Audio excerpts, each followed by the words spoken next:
Hey everybody, Jorge here, reviewing Freedom by Jonathan Franzen. Um, so, uh, one of the main themes, I wrote actually a few things, I wrote them down in my notes, uh, because I will be returning to college maybe in the next year or two. I want to start practicing my literary analysis a little bit, so bear with me as I read aloud some of the things that I wrote about the book. Um, Lalita dies in a car crash. I saw this coming and predicted right before I read the paragraph describing her death. One of the truly good ethical, although simplistically described female characters, her death is a metaphor for the symbolic death of altruism. As Toni Morrison describes in her lecture Altruism and the Literary Imagination, goodness takes the backseat, it is evil that takes center stage. I paraphrase. I think this speaks to how the moral ground is dominated by evil. It is the evil in France's literary imagination that takes over the story's moral philosophy. It becomes a criticism of the middle class, especially after Walter's speech of the success of those migrating themselves and homes to different areas of the wildlife preservation, all for the sake of making more money, enough money to push them to the middle class. So Walter makes a speech in front of the New York Times and and the press in general to talk about the preservation that they're trying to carry out, and he's kind of calling them sellouts because they are going to adhere to what the trust is trying to implement on to do with them, so that they can so that the people that are complying with this can jump into the middle class. And this book is really a lot about the middle class and kind of how like employ you know how we kind of see a contrast of, it's mostly about the middle class, how some people can get into the middle class and how jobs determine our middle class and issues determine the class that we're in. And if you're part of the thing, issues like the environment, they they uh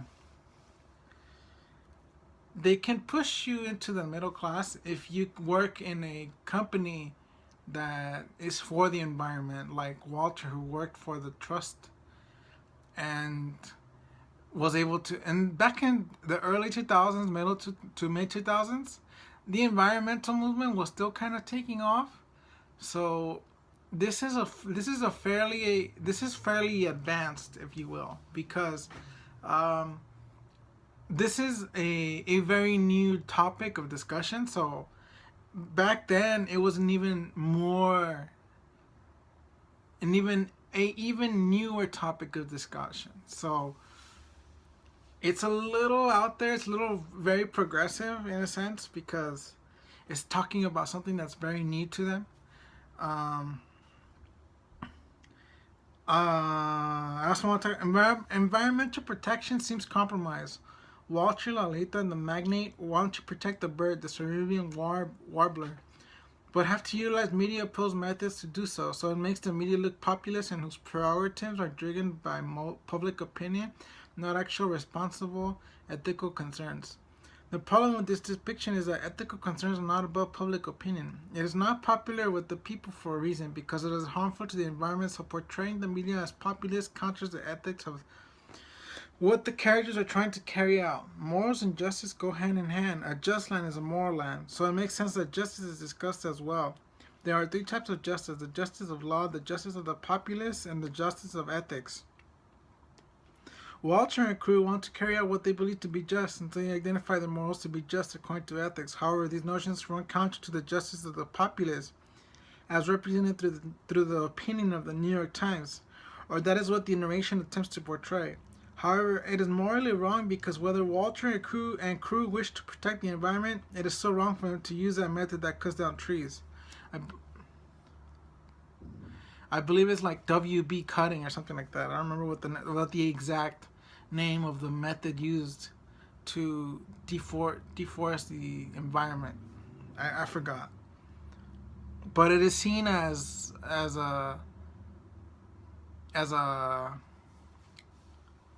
unethical. and harmful, ultimately harmful.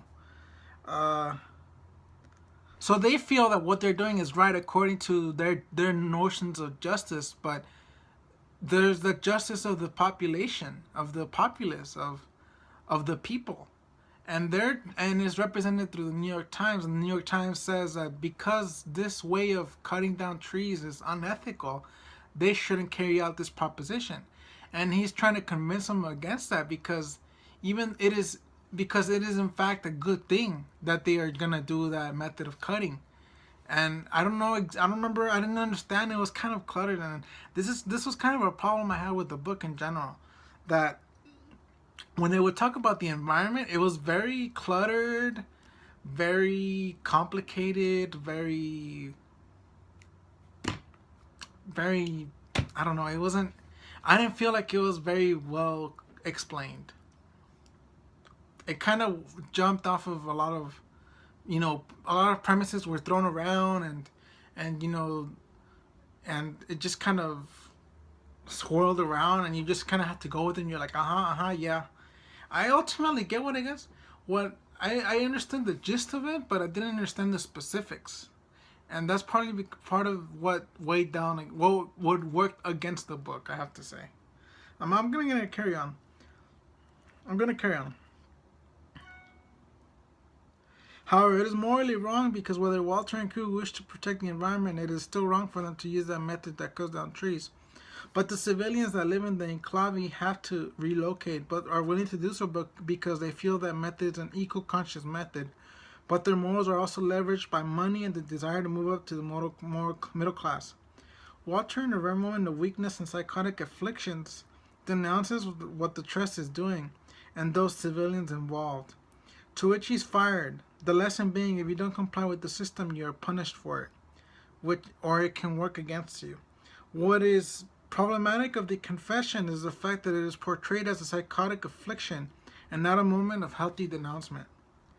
So I thought it was kind of strange that, you try to show the truth, but it is seen as psychotic.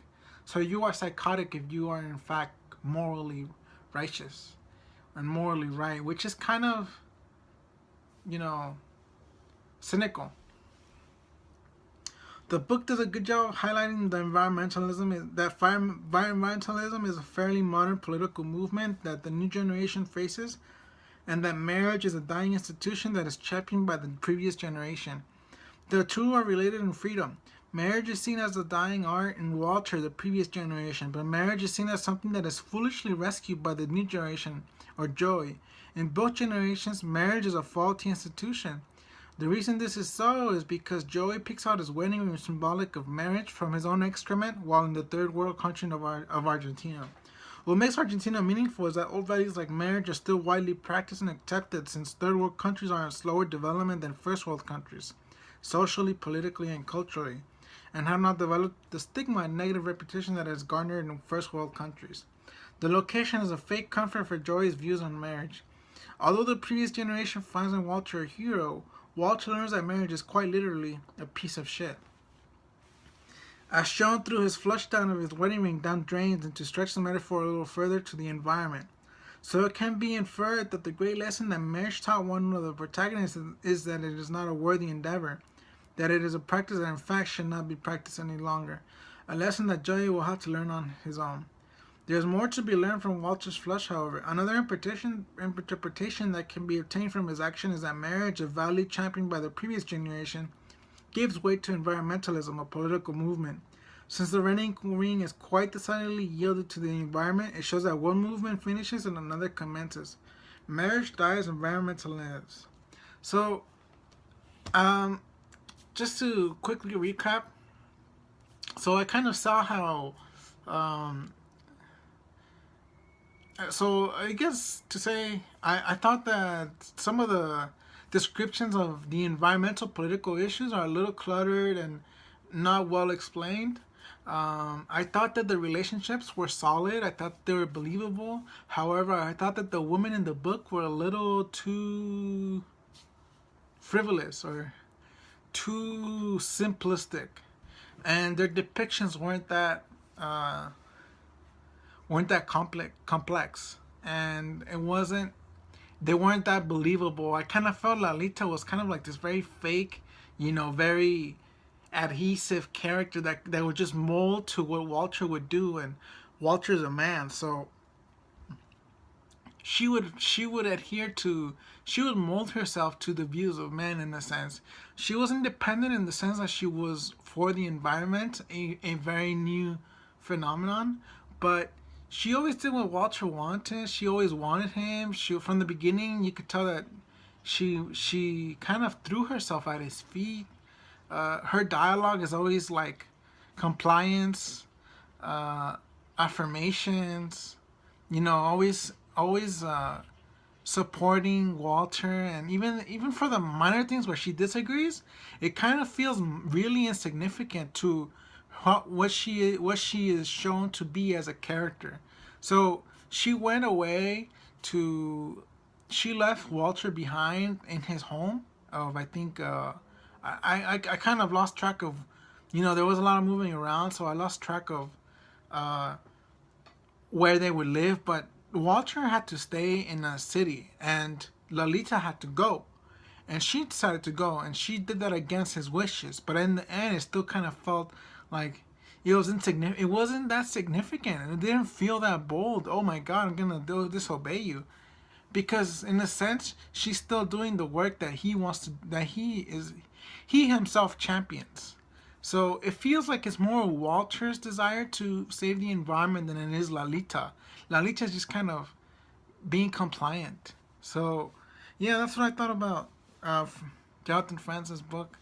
It had very good observations. Like he would make really, I can't remember any of the top of my head, but he would make really good observations about the characters and how they would feel. So Richard Kotz, I didn't talk about him very much, but quickly, it feels like he's the ultimate winner in the book because he's an artist, like other artists in the book, like this Patty's sister that doesn't want to work but wants to settle because she wants to help Abigail. She's kind of seen as not a failure but not a success.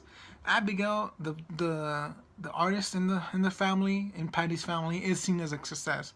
Obviously, it shows that you need money to be successful in the world. That's kind of what the lesson was. But it was kind of like very fake because she's very concerned about her reputation as an artist, not necessarily as her artist itself. So there's that. But Richard kind of seems like the winner in all this because he he just like he gets to have sex with Patty even and he while in the relationship with Walter. He has sex with a lot of Walter's friends that he's interested in himself. Walter cannot see through Richard's, shallowness, and Richard admits it, and even to the point where he almost commits suicide over it. So that kind of makes him a little more humanized, and it shows that he's concerned, and that's the main thing that I think Franzen as an artist should have been focusing for Richard to make him look like what he was doing was just a part of his humanity and he didn't know any better, and it was just the way that he works as a human being, and that is he tried to help Walter. He really did love Walter. And it did work. Franzen was successful. He convinced me that Richard did indeed love Walter in his own way because he's not one to show emotion very much, and Patty was kind of jealous of that. But at the same time, she admired Richard for that, for the fact that Richard at least loved somebody, and that's why she kind of thought it was funny because she thought that he might have been gay, but that wasn't the case. I didn't think he was gay because of that. I thought it was just like a really bromance sort of thing to really go that far. But he has sex with Patty. Patty seems really interested in him the whole time. She kind of has feelings for Richard, so he's kind of looming over their relationship for 25 years. He has art. He becomes a famous artist. He becomes a famous musician. At the end of the book, when Patty and Walter reconcile, they go to New York. They move to and the area that you can kind of say Richard controls. So um, so that's Richard Land. New York is Richard Land, and they're moving to Richard Land. So it's kind of going to his domain, moving from their previous domain to Richard's domain. So even more power from Richard, and Richard is very successful. He has this famous documentarian girlfriend. He dedicates a song, but he dedicates a song to Walter. So in a sense, he has a very prominent role in the book, and maybe it's too large because he controls the narrative in a sense, because it shows that, you know, animalistic desires in a sense, and lust really, and manipulation go a long way. So that's my review of Jonathan Franzen's Freedom. I hope you liked it, and please give me a like and a thumbs up. Smash that like button, and I really hope that I was able to, you know, crack this book a little bit and find out more of the deeper meanings behind it. So yeah, thanks for watching. Like, comment, subscribe.